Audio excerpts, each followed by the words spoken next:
When England was placed into strict lockdown at the beginning of the COVID-19 pandemic, a group of the Queen's dedicated staff set up home at Windsor Castle. They formed a household bubble, dubbed HMS Bubble, in line with government restrictions to keep the monarch and the late Prince Philip safe from the deadly virus. The small team worked and lived together, and despite living in a castle had to deal with many of the same challenges as the rest of us, including lockdown haircuts, video call disasters and boredom.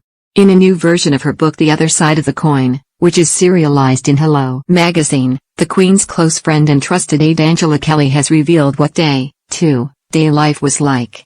While they all had to work long hours, they also enjoyed movie and games nights and a sports day in the stunning grounds. They set up WhatsApp chats and sent an unlikely member of the team out to do food shops. We look at everything we know about life in HMS Bubble. While you might assume that the Queen managed to her hair done professionally during lockdown, that wasn't actually the case, and the job went to a very nervous member of her team. Angela, who has worked with the Queen since the early 90s, was given the task of washing and styling her boss' hair every week in what was dubbed Kelly's salon. She admits she was so terrified for the first few weeks that she was shaking as she worked, and always needed a stiff drink afterwards. But nothing was more stressful than doing the monarch's hair for her public message to the nation, and she jokes that she needed a whole bottle afterwards. And Angela was also tasked with cutting the Queen's hair before hairdressers reopened. She said, "Anytime the Queen was without a hat was stressful as there was nowhere to hide, so I had to get her hair perfect." Once all the work was done, normally by about 10 p.m., the staff sat down for evenings of Uno and Jenga, with some also having a go on the Nintendo. According to Angela, they all had a lot of fun and became very close.